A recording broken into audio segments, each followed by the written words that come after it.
هغه نظر او فکر دلته نشي تحمیلېدلی چې هغه د افغانستان د ملي ګټو سره په ټکر.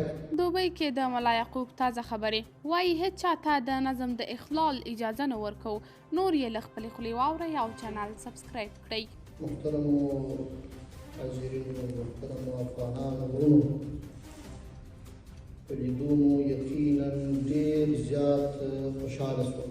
دا زموږ د زړه غږ دی، دا زموږ د زړه تمنا او ارزو ده چې الله جل جلاله د آینده دپاره د افغانانو د منځ څخه هغه ستونزې چې دا 40 کاله یې افغانانو کړولي دي وباسي، او الله تعالی موږ او تاسو ټولو ته وحدت او اتفاق را نصیب کړي، ورورګلوي او اخوت را نصیب کړي، او هغه تعصبات او هغه فتنې چې د بهرنیو اشغالګرو او دښمنانو لخوا څخه زموږ او ستاسو په منځ کې شیندل سوي دي، هغه نور زموږ او ستاسو د ټولو د زړونو څخه ووځي، او په ښه مینه او محبت سره راټول او خپل وران وطن یو ځل بیا ورغوو، جوړ یې کړو، آباد یې کړو، او د نړۍ سره یې سیال.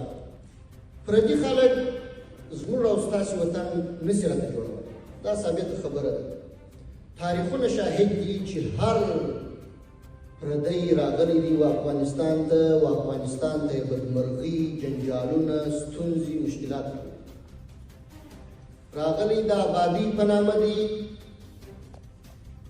وتلی په داسې حالت کې دي چې هغه مخکې کومه آبادي او ورورګلوي او اطمینان موجود و هغه یې له ځان سره وړي. زموږ او ستاسې د غلطولو دپاره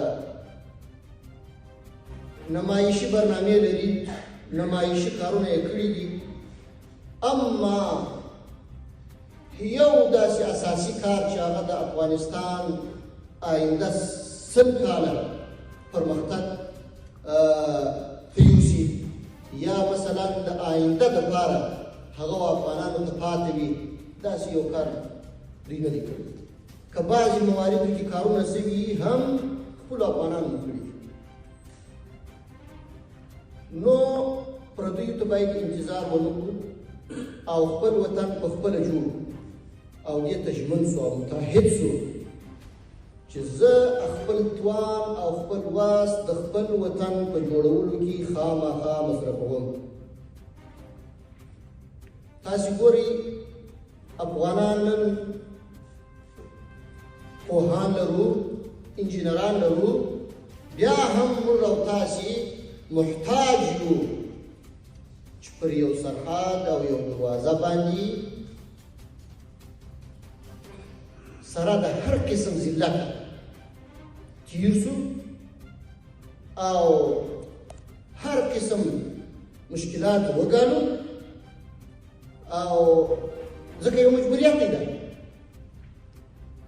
زه اوس نسم کولی چې یو افغان ته ووایم چې ته څه کوې چې دغه ذلت دې پر ځان باندې زغملی، هغه ما ته وایي چې زه مجبور یم. نو دا افغانان چې غریب خلک دي، اکثر یې مسکینان دي، محتاج دي، باید د دې لاسنیوی وشي، او دا لاسنیوی چې دی دغه خلک چې الله تعالی وس او توان وکړي په مختلفو برخو کې. نن چې زه په خپل وطن کې یو پرمختللی روغتون نه لرم، شفاخانه نه لرم، فابریکه نه لرم، نور هغه څه چې لازم دي هغه نه لرم، زما په فکر باندې ټول افغان تجاران، ټول ډاکټران، ټول پوهان، ټول انجینران د دې مسؤل دي، او هر یو باید دا مسؤلیت درک کړي. تاسې په دې اړه څه نظر لرئ؟ کمنټ کې شریک، ویډیو لایک او چینل سبسکرایب کړئ.